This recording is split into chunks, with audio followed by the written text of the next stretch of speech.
What's up, guys? Hello. Welcome back to another video. For those of you who don't know me, I am Raeesah and this is Emmanuels and I. I literally feel like sleeping because I'm in this most comfortable thing. So liquor. You never wear off-duty stuff when we film. Now all of a sudden. I feel so liquor. So if you guys want to feel like me, then you know what to do. Hit up the website, guys. Simple. www.offduty.shop. Yeah. So today is part 2 of our flight attendant journey. What? Flight attendant. Flight attendant. When I make vocabulary mistakes, you are on me. Flight attendant. Okay, anyway. English is running away, Baba. Your English is like minutes. Like when that lady speaks, 1 minute remaining. Anyway, guys, so to be honest, we actually filmed this video before, so we already know that this is going to be a long video, so we're going to split it up into Emmanuel's journey and my journey. So yeah, if you want to know more about how it went for him being a flight attendant, then stay tuned. My ocean, she right into my ocean. Quite frankly, you're my ocean, my ocean.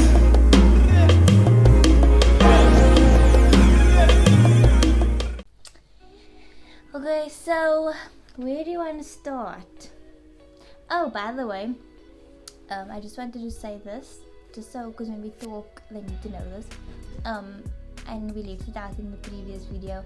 We flew domestic. However, even though we flew domestic, what's wrong?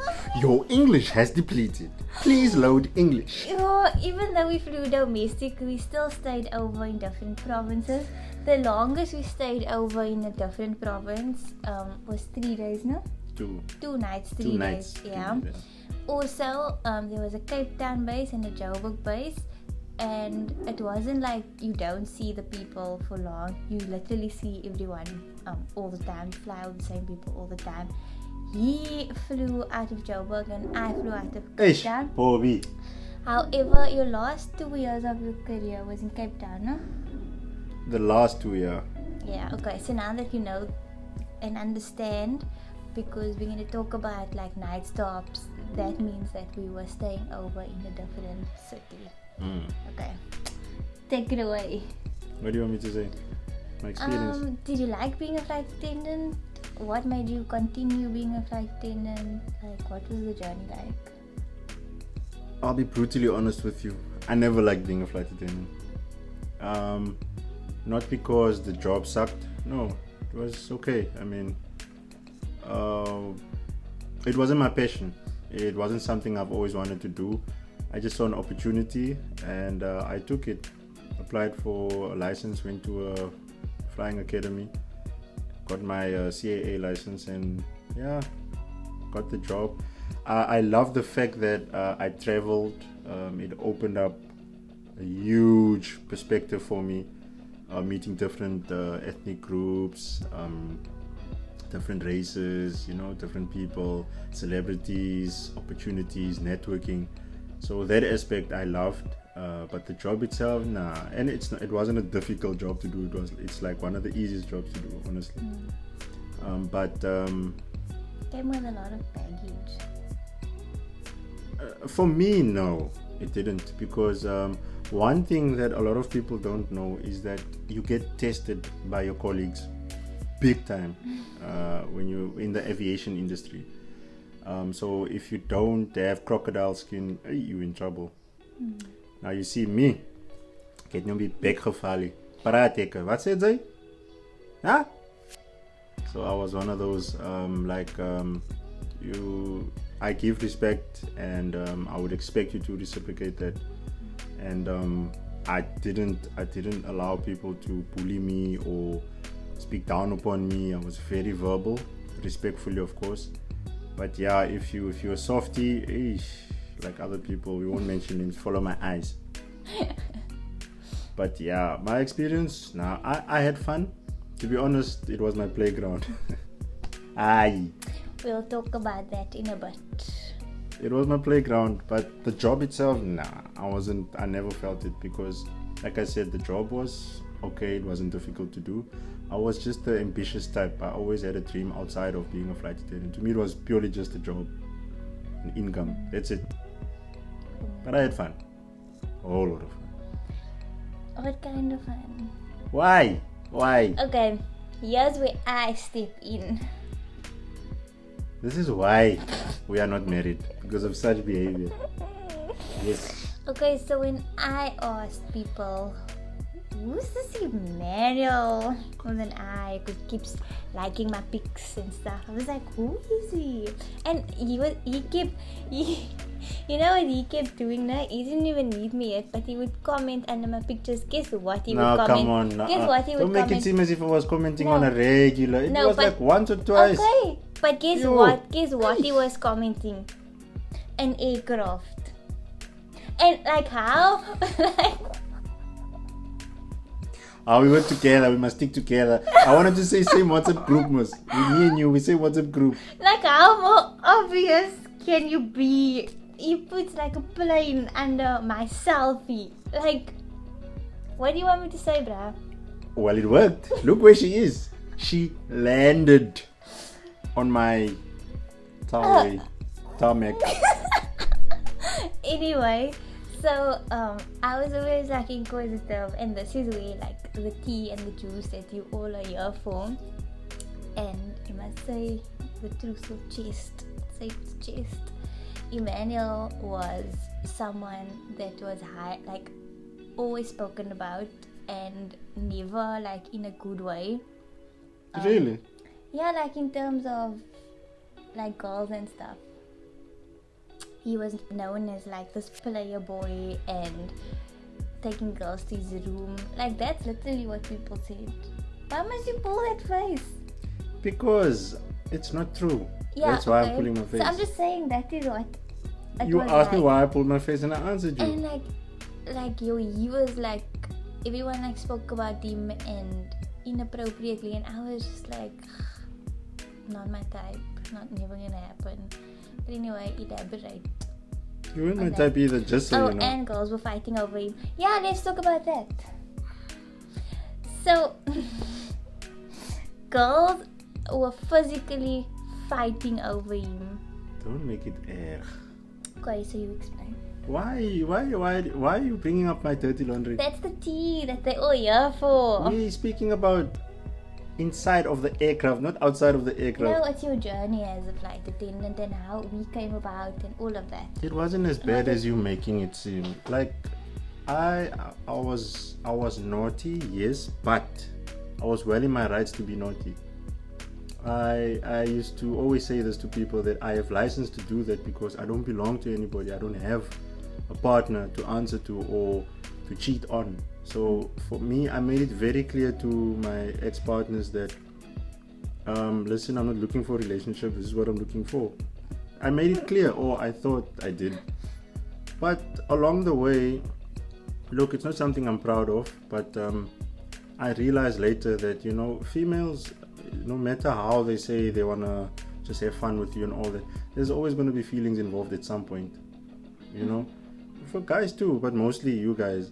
So it was just one of those moments where one of the girls, I really wasn't feeling, like, honestly, and then she was like now touched at the fact that I was with somebody else, and then it just so happened to be a friend. But me and the friend had history. Like we have history. Yeah. So it was just like kind of taking things off where we left it, and then she was just casualty at war, I guess. I know it sounds bad, but she took it to heart, and then they faced each other, and then that's all. So it's not like... Yeah. So the reason I'm bringing that up, because that is like a lot of the questions that I get in my DMs, like, was it a toxic environment and stuff like that. Work. Yeah. For you.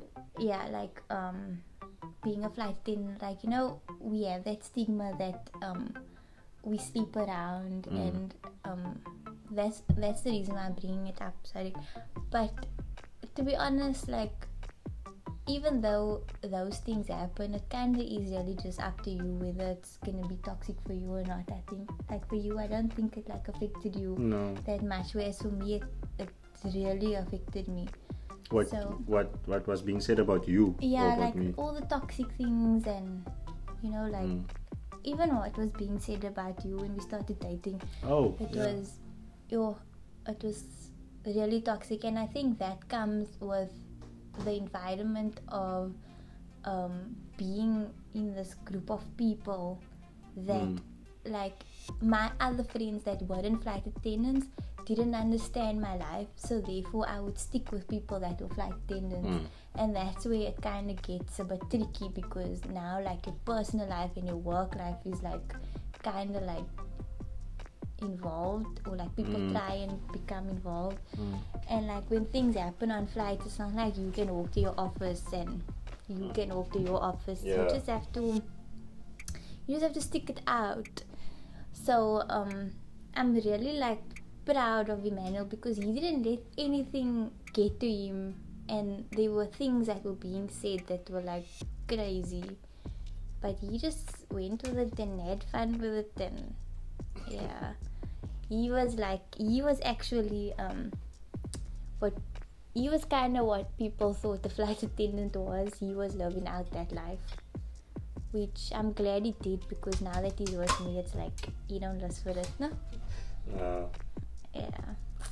So but that was a nice experience, I won't lie. Moved to Cape Town, got to fly with the Cape Town base a bit. Different. It's like working for two different companies. Rated out of 10. Joburg 10 out of 10. Cape Town -1. I agree. Now, I'll explain why.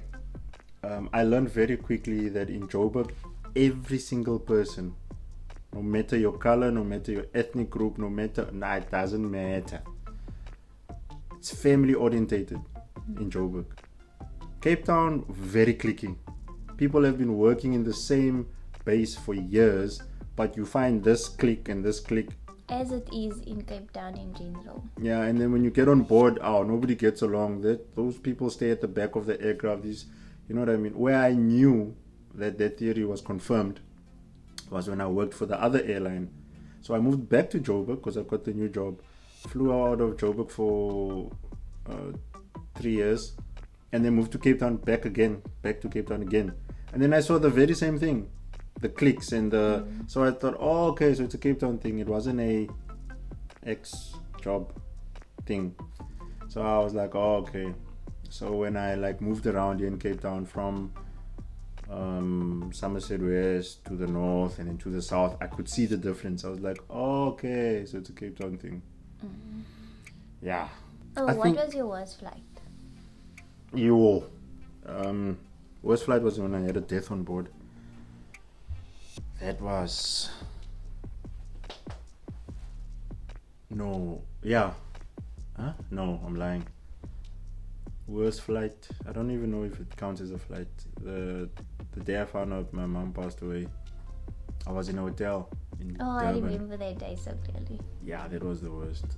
I can say I was fortunate that I wasn't on a flight. The shift ended, and then we went to the hotel, and I felt so off actually that day, and I chilled in my hotel room. Cool.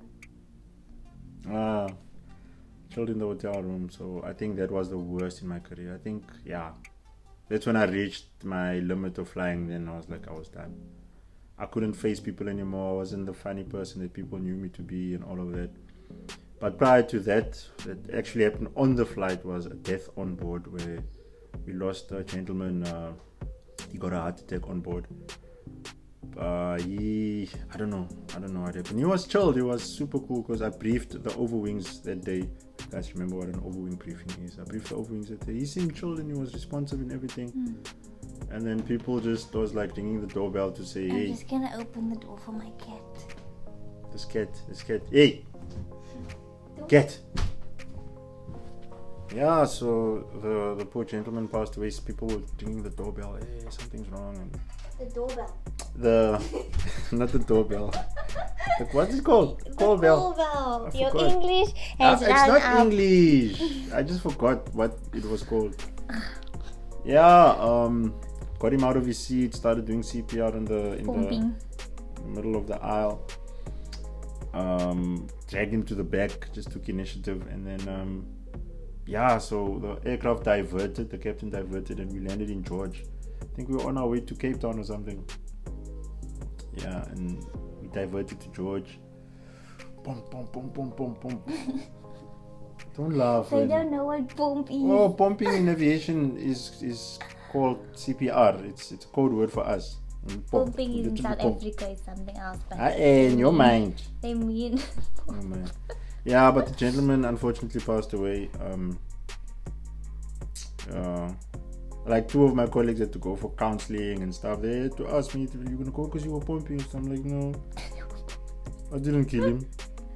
So, no, I don't mean it like harshly like that. Like, shame. But I wasn't affected. I thought I would be. Honestly, I thought I would be. But I think also because it's where I come from, the hood. Like I saw a lot of death, and I saw like a lot of bad things happen. So I was kind of immune to. For me, that was somebody who passed away peacefully. I've seen people like, unfortunately, losing their lives in a very brutal way. So it was like kind of not bad for me in terms of losing sleep or anything. But yeah. I've never experienced that. I've just experienced a whole lot of medicals, but never. What medicals? Yes, A lot. And I have negative panic. So I like. you have negative panic now, in normal So- times. This one day, I was on a flight, and then our colleague, he's very jokey, and Oh like no. I always thought that he was like taking me for a joke, man. Down with the sun. He was like very jokey, so I always thought he was taking me for a joke. So he's ringing the call bell, and I look down the aisle, and he's like, "Bring the oxygen," and I'm like, "Yeah, man," because Yo, like, somebody's it's dying here. yeah, You and sing. it's like, "Bring the oxygen," and I think me laughing was like that negative panic. Yeah, Like, or disbelief. where you must smack the person and be like, "Hello, I it's would an have clapped you. emergency," Hey! and he's like, bring the oxygen," and I'm like, "No, man, you're funny." And then as I see him like charging to me, he's like, "Bring the oxygen," and I don't know where the oxygen is. I'm just like, it was my first medical. What happened to the person? They just went blue because I took long with the oxygen, and then luckily when the rest of the crew like saw what was happening, they jumped on it immediately. And then when? Where were you? And then Standing there watching. no, and then I realized what was happening, and then I went there, and then I gave a Coke, and Guys, you must know when something happens in our house, forget, I won't get help. I gave him a Coke. Call the to ambulance, don't call my give him- wife. It's a fun thing to experience, I won't lie. But if it's not your passion, I'll be honest with you guys. If flying is not your passion, you're gonna get bored very quickly. And what happens is you start dragging your feet at work. You start complaining for Born. Oh, can't wait to get this vaccine. Yeah, you start dragging your feet. You become complacent, and you complain about every single thing. You get a good salary for flying, for what we do or what we did. That was a lot of money, honestly speaking. But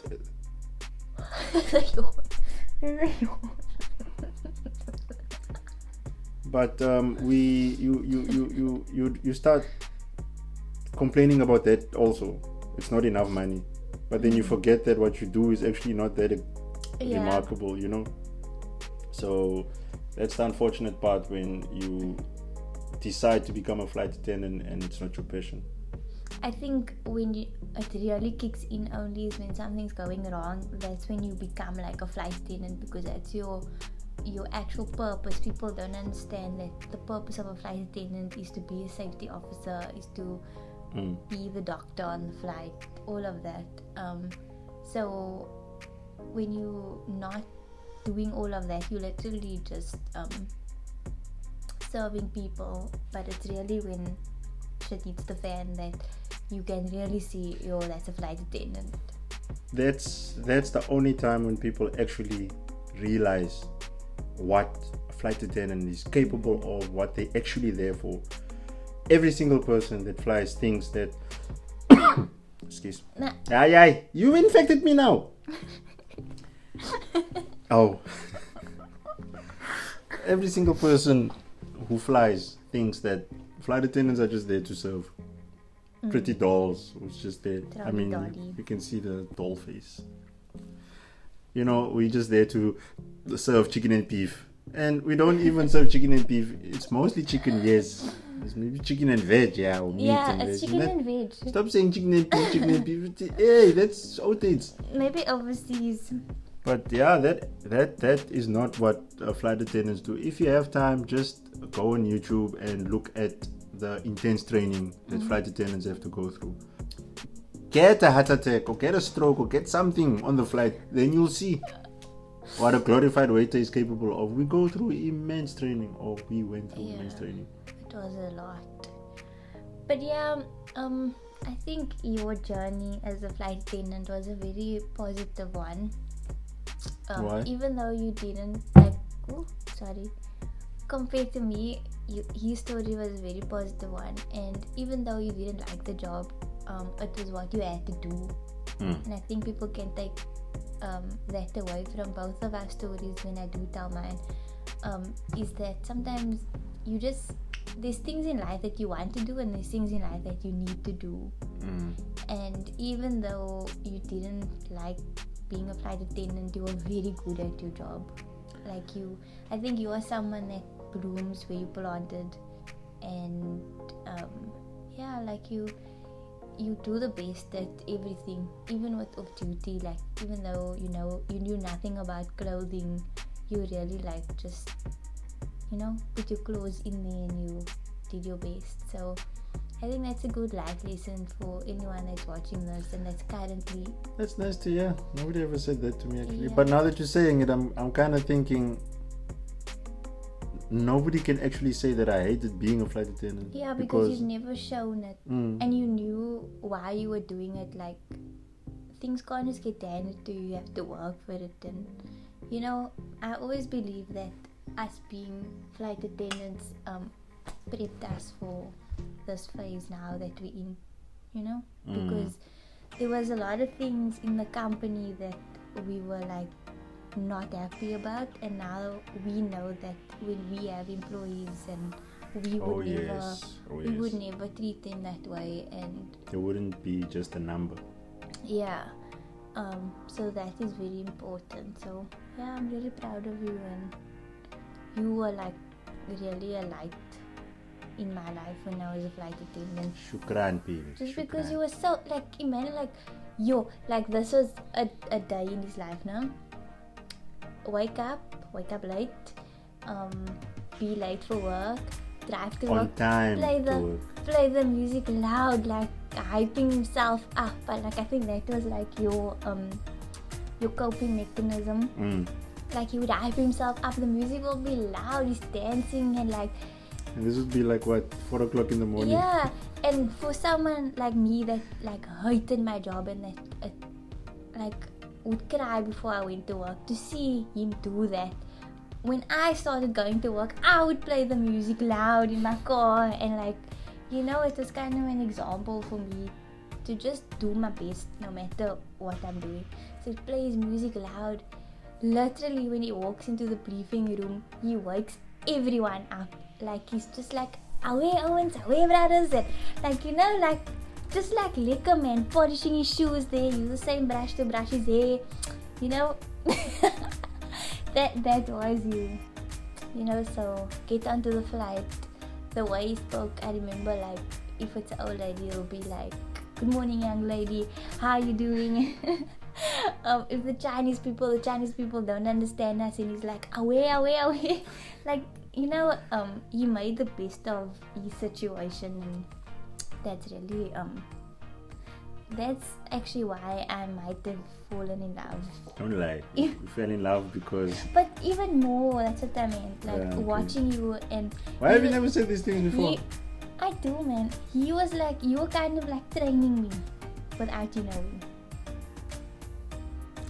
I think now that you're saying that, it goes back to what one of the conversations I had with God every single morning when I pray. I would always ask or say to God that I am your vessel. Use me to speak through me. Whatever it is that you want to say, whatever it is that you want to teach, I am your vessel. Show yourself through me. And as soon as I get to work, I forget that I said that to God. So now that you're saying that to me, it kind of answers me. You know what I mean? But I'm glad that I didn't go to work, or I don't go out there with the knowledge of this is what I said to God this morning, so I'm going to now act that what I said. You know what I mean? Yeah. So I'm actually glad that He now spoke to me through you as well.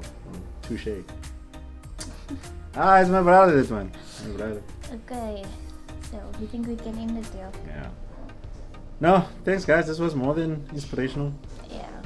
So this is part 2. Make sure that you are ready for part 3. Make sure to like, share and subscribe. And don't forget to follow our off-duty page and buy our merch. Yeah, man. You need to pay rent, brothers. Okay, thank you guys. Bye. Chapacho.